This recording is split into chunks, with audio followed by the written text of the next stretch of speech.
আমি কলেজে এইচএসসি পড়ার সময় এই ঘটনাটা ঘটেছিল। আমি কলেজ হোস্টেলে থাকতাম। হোস্টেলটা ছিল একতলা বিল্ডিং। আমি সেকেন্ড ইয়ারে উঠার পর হঠাৎ করেই কলেজ কর্তৃপক্ষ ঘোষণা দিল যে হোস্টেল ভেঙে বহুতল করা হবে। আমাদেরকে 2 মাসের সময় দেওয়া হলো, এর মধ্যেই যে যার মতো থাকার জায়গা ঠিক করে নেবে। আশেপাশে আমার কোনো আত্মীয় স্বজন ছিল না। মেসের জন্য কয়েকদিন ঘুরলাম কিন্তু পছন্দ মতো পেলাম না। আমার তো ভয় হলো যে শেষ পর্যন্ত হয়তো আমি থাকার জায়গা খুঁজে পাব না, সেক্ষেত্রে আমার পড়াশোনার কি হবে সেটা ভেবেই অস্থির হয়ে পড়লাম। চেষ্টা করে করে যখন হতাশ, তখনই আমার এক বন্ধু খবর দিল যে এক ভদ্রলোক পেইং গেস্ট রাখবে। আমি কাল বিলম্ব না করে সেখানে ছুটলাম। কলেজ থেকে মাইলখানেক দূরে গ্রাম্য পরিবেশে পাকা বাড়ি। বাড়িওয়ালা ভদ্রলোক খুবই অমায়িক, উনি একজন অবসরপ্রাপ্ত সহকারী জজ। বুড়ো বুড়ি ছাড়া বাড়িতে আর কেউ থাকে না। ভদ্রলোকের বয়স হয়ে গেছে বলে বাসায় একজন লোক দরকার যে বিপদে সাহায্য করতে পারবে, টুকটাক বাজার করতে পারবে আর বুড়োকে একটু সময় দিতে পারবে। আমি শুনেছিলাম পেইং গেস্ট রাখবে, কিন্তু আমার ভাগ্য আরও ভালো, উনি আমার থাকা খাওয়ার জন্য কোনো টাকা পয়সা নেবেন না বলে জানালেন। ভদ্রলোকও আমাকে পছন্দ করলেন। আমি আর দেরি না করে পরদিনই ব্যাগপত্র নিয়ে হাজির হলাম। বাড়ির কাছেই একটা বিশাল খেলার মাঠ ছিল। বিকেলবেলা এলাকার প্রচুর ছেলে মেয়ে সেই মাঠে খেলাধুলা করত। আর সকালবেলা যুবক থেকে বুড়োরা আসত ব্যায়াম করতে।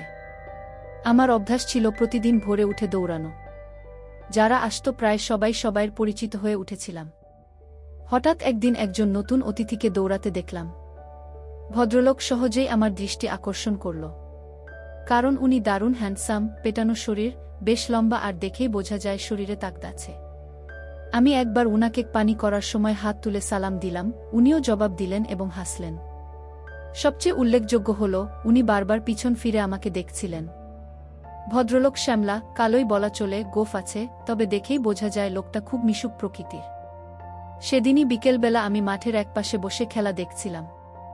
এমন সময় সেই ভদ্রলোককে দেখলাম, তবে একা নয়, সাথে 8-9 বছরের একটা বাচ্চা মেয়ে খেলনা হাতে তার সাথে হাঁটছে। হঠাৎ করেই বাতাসে খেলনাটা ছুটে মাঠের মধ্যে উড়ে গেল। আমি দৌড়ে গিয়ে খেলনাটা এনে মেয়েটার হাতে দিলাম। ভদ্রলোক খুব খুশি হয়ে বললেন, thanks brother, many many thanks, আমি আপনাকে সকালে মাঠে দেখেছি, রাইট? আমি মুখে জবাব না দিয়ে মাথা ঝাঁকালাম। উনি হাত বাড়িয়ে দিয়ে হ্যান্ডশেক করে বললেন, আমি মেজর সুবীর, আর্মিতে আছি, আর এ আমার মেয়ে মল্লিকা। আসুন না আমার বাসায়, জমিয়ে আড্ডা দেয়া যাবে। বেশি দূরে নয়, এই তো কাছেই। আমি কথা দিলাম যে অবশ্যই যাব।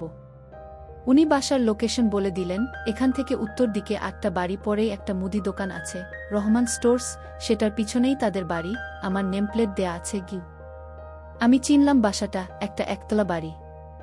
যাব ভেবেছিলাম, কিন্তু পরে ভুলে গেলাম। 2 দিন পর ভোরে সুবীর সাহেবের সাথে আবার দেখা, তখন আর উনি আমাকে ছাড়লেন না, একেবারে সাথে করে বাসায় নিয়ে গেলেন। বাড়িটা উনার নয়, ওটা উনার শ্বশুর বাড়ি। উনার বউয়ের সাথে পরিচয় করিয়ে দিলেন। আমি সুবীর সাহেবের বউকে দেখে খুব অবাক হলাম। উনার সাথে মানায় না, শুধু বয়সে নয়, রূপেও রাত আর দিন পার্থক্য। উনার বয়স 50-এর কাছাকাছি, কিন্তু উনার বউয়ের বয়স 30-এর উপরে হবে না। মহিলার নাম রেনু, আমি তাকে রেনু আপা বলে ডাকতাম, কারণ ভাইবোন সম্পর্কের মধ্যে কেউ খারাপ কিছু খোঁজে না। রেনু আপা অপরূপ সুন্দরী, যে কোনো পুরুষের হার্টবিট বাড়িয়ে দেওয়ার মতো যথেষ্ট উপাদান তার আছে। রেনু আপা বেশি লম্বা নয়, 5 ফুট মতো হবে। মালা ওদের একমাত্র মেয়ে, ক্লাস 2-তে পড়ছে। নাদুস নুদুস নরম তুলতুলে সে, তবে গায়ের রং ওর বাবার মতোই কালো আর উচ্চতায় মায়ের মতো খাটো। তবে ঝকঝকে সাদা দাঁতের হাসিটা দারুণ, সেই সাথে ওর চেহারাটাও বেশ মিষ্টি। সুবীর সাহেব এতদিন মিশনে ছিলেন বলে রেনু আপা মালাকে নিয়ে বাপের বাড়িতেই আছেন। ওদের আন্তরিকতা আমাকে মুগ্ধ করল। একদিনের পরিচয়ে এই অনাত্মীয় শহরে মনে হলো এরা আমার কতকালের চেনা আত্মীয়। আমি বেশ খানিকক্ষণ গল্প করলাম, নাস্তা না করিয়ে ছাড়ল না। আমার ক্লাস ছিল, সেই জন্য তাড়াতাড়ি চলে আসতে হলো। তবে সুবীর সাহেব আমাকে দিয়ে প্রতিজ্ঞা করিয়ে নিলেন যে সম্ভব হলে প্রতিদিন একবার যেন উনাদের সাথে দেখা করি। আমারও ভালো লেগে গেল, বিশেষ করে মেয়েদের আমার সবসময় ভালো লাগে। রেনু আপার মতো সুন্দরী আর মিশুক হলে তো কথাই নেই। সেদিনের পর থেকে রেনু আপার বাসায় যাওয়া আমার প্রতিদিনের ডিউটি হয়ে গেল, বিশেষ করে টিভি সিরিয়াল দেখার জন্য। তাছাড়া ভিসিআর আছে, মাঝে মাঝে হিন্দি ছবিও দেখা হয়। ছুটি শেষে সুবীর সাহেব তার কর্মস্থলে ফিরে গেলেন। তবে আমার যাতায়াত বন্ধ হল না। সাধারণত আমি রাত ৯টার দিকে যেতাম টিভিতে নাটক দেখার জন্য। মালা ইতিমধ্যেই আমার সাংঘাতিক ভক্ত হয়ে গেছে। আমি গেলে আমাকে ছেড়ে নড়তেই চায় না। আর সাংঘাতিক গা ঘেঁষা স্বভাব মেয়েটার। যতক্ষণ থাকব আমার কোলে বসে থাকবে, না হলে পিঠে চাড়বে। আমি বেল বাজাতেই ছুটে এসে মালাই দরজা খুলে দেয়। আমি ঘরে ঢুকে সোফায় বসার সাথে সাথে আমার কাছে বসে গলা ধরে। আমিও ওকে কাছে টেনে ধরি। মালা শুধু খিলখিল করে হাসে। রেনু আপা মাঝে মাঝে আমাকে বিরক্ত না করার জন্য মালাকে বকা দেয়, কিন্তু আমি আপাকে ওকে বকতে মানা করি। এভাবেই আমাদের দিনগুলি কাটতে থাকে। আমি দিনে দিনে রেনু আপার পরিবারের একজন সদস্য হয়ে উঠি। মেয়ে দুজনের সাথেই আমার সময় গাঢ় হয়ে ওঠে। তবে আমি একজন নারী লোভী হলেও মালার সাথে আমার সম্পর্ক ছিল একেবারেই নির্ভেজাল, স্বাভাবিক। আমার মনে ওই বাচ্চা মেয়েটা সম্পর্কে কোনো খারাপ উদ্দেশ্য ছিল না। এমনকি রেনু আপা একটা আইটেম হলেও আমি তাকে খুবই সম্মানের চোখে দেখতাম। এক কথায় ওই পরিবারের সাথে আমি একেবারেই সুস্থ স্বাভাবিক একটা সম্পর্ক গড়ে তুলতে চেয়েছিলাম। কিন্তু আমার দুর্ভাগ্য আমাকে সেটা হতে দিল না। জানি না কেন, আমি যেখানেই যাই সেখানেই কোনো মেয়ে মানুষের সাথেই আমার সম্পর্ক সঠিক পথে থাকে না। এখানেও থাকল না।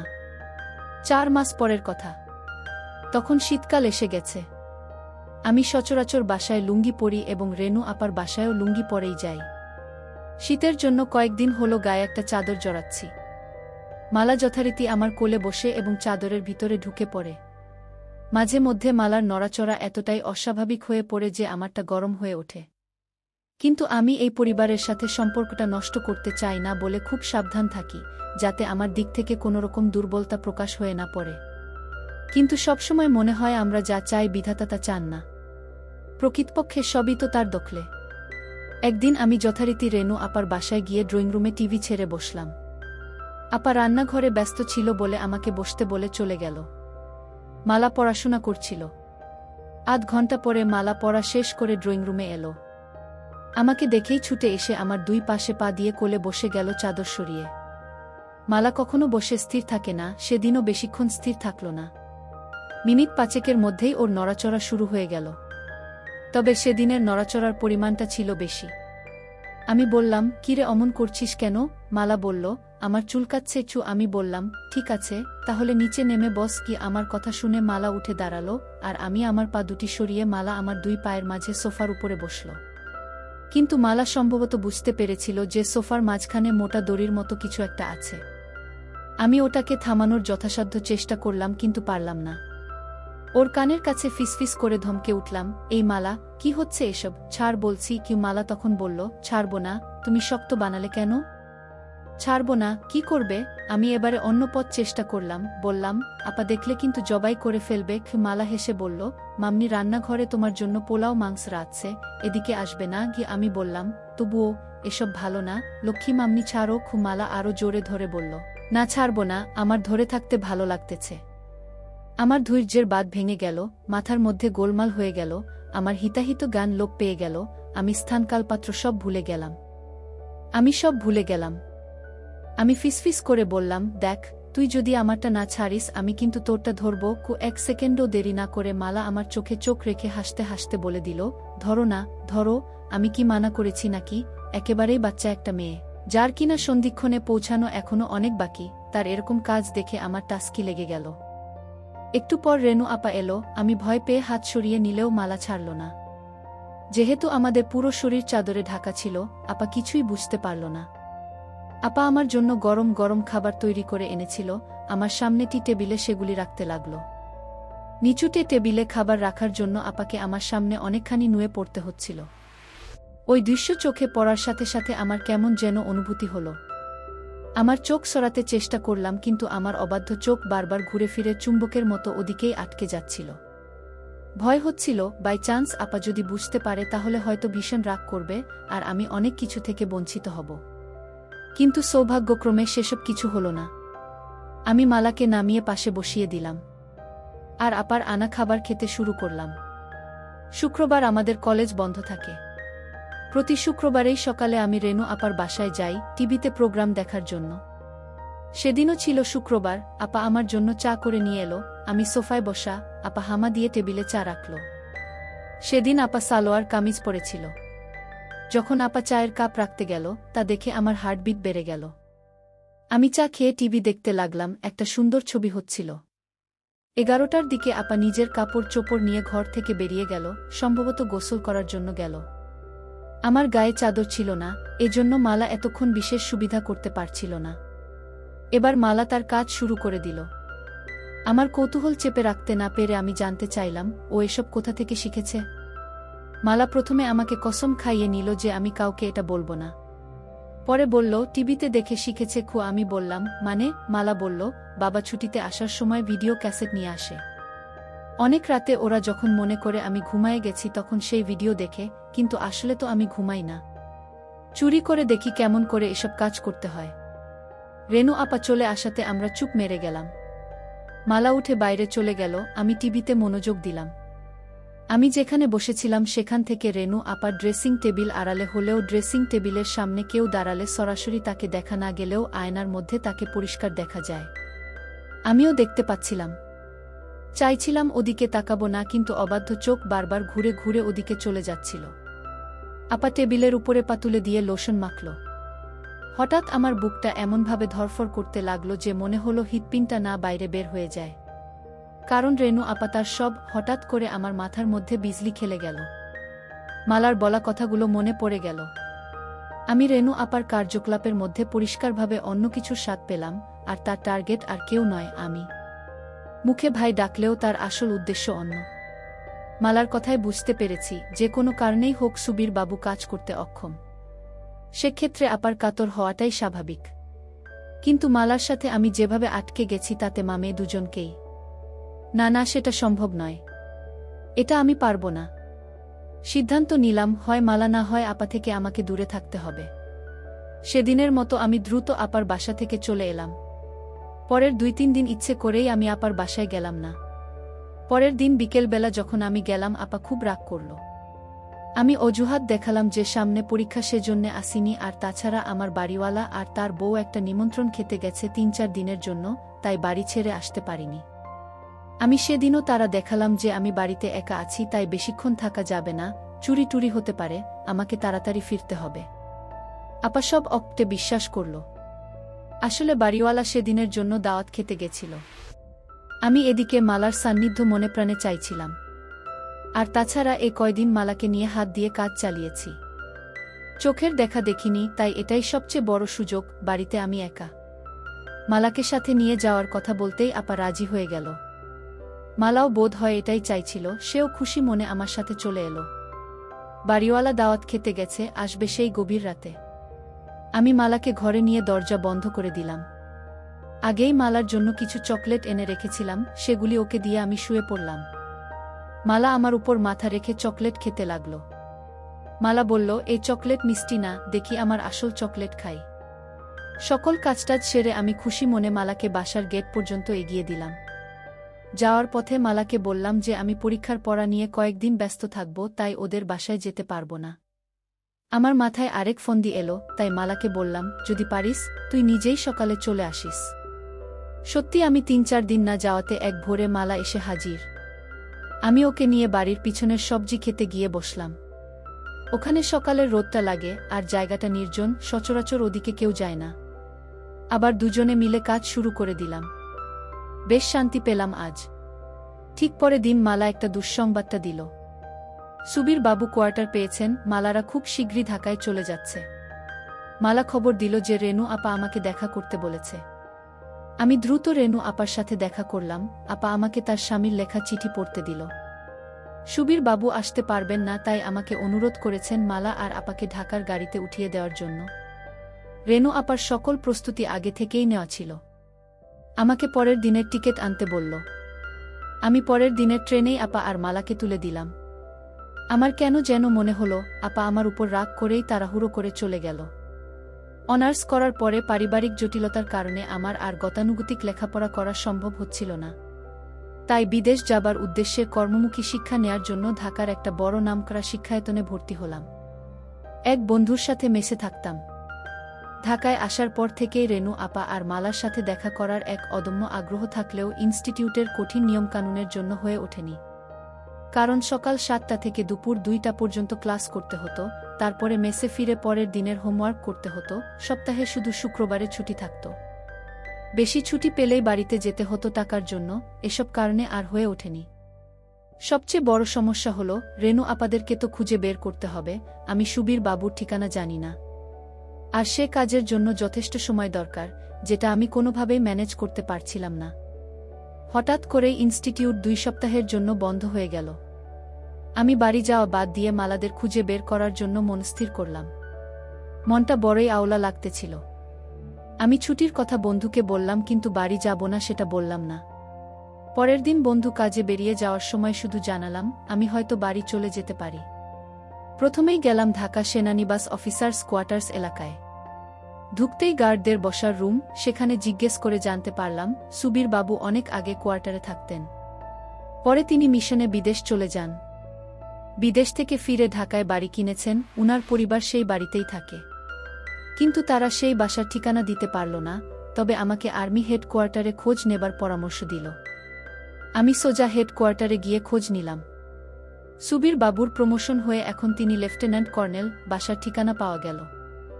আমি কোনো দ্বিধা না করে সোজা চলে গেলাম মিরপুরের সেই বাসায়।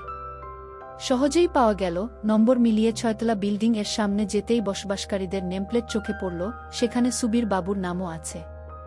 আসলে সুবীর বাবু বাড়ি নয়, ফ্ল্যাট কিনেছেন। নামের পাশেই ফ্ল্যাটের নাম্বার দেয়া। 4 তলায় সুবীর বাবুর ফ্ল্যাট। 4 তলায় গিয়ে সুবীর বাবুর নাম লেখা দরজার বেল চাপতেই ভিতর থেকে আওয়াজ পেলাম, কে? জবাব না দিয়ে দাঁড়িয়ে রইলাম। কিছুক্ষণ পর দরজা খুলে গেল। মালাকে চিনতে একটু কষ্টই হলো, রাস্তায় দেখলে চিনতে পারতাম না।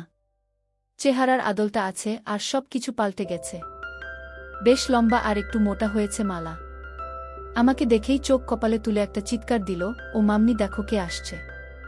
রেনু আপা ছুটে এলো, আমাকে দেখেই কাছে টেনে নিল। বাসায় ঢোকার পর একটু অভিমান, একটু রাগ, কেন আসিনি, কেন খবর রাখিনি, এইসব চলল অনেকক্ষণ ধরে। বিকেলে সুবীর বাবু ফিরেও এক চোট বকা দিলেন। কিন্তু আদরের সীমা নেই, যেন জামাই আদর। আপা আমাকে কি কি রান্না করে খাওয়াবে সেটা নিয়ে ব্যস্ত হয়ে গেল। বিকেলবেলা আপা আর্মিদের বউদের নাকি একটা ক্লাব আছে, সেখানে চলে গেল। পরে মালা আমাকে বলল, আপা ফিরবে সন্ধ্যার পর। আপা গেলেও সুবীর বাবু বাসায় রইলেন। সেদিন আর মালাকে একা পেলামই না। তবে চোখে চোখে আমাদের অনেক কথা হয়ে গেল। এভাবে একটা দিন গেল। এতদিন পরে এলেও মালার মাঝে আমার জন্য ব্যাকুলতা দেখে ভালো লাগলো, যাক শেষ পর্যন্ত এত কষ্ট করে খুঁজে বের করা সার্থক হবে বলে মনে হচ্ছে। সৌভাগ্য কাকে বলে। পরদিন সকালে অফিসে যাবার ঘণ্টাখানেক পর বাসায় ফিরে সুবীর বাবু ঘোষণা দিলেন উনাকে এক্ষুনি বান্দরবান ছুটতে হবে, ওখানে কি যেন একটা ঝামেলা হয়েছে। আধা ঘন্টার মধ্যে নিচে গাড়ি এসে হর্ন দিল, উনি চলে গেলেন। যাবার আগে আমাকে অনুরোধ করে বলে গেলেন আমি যেন উনি না ফেরা পর্যন্ত না যাই। মনে মনে বললাম, আমিও তো সেটাই চাই। মালা সকালে স্কুলে গেছে, আসবে 2টার দিকে। বাসায় আমি আর রেনু আপা একা, আপা রান্নাঘরে ব্যস্ত রান্না নিয়ে।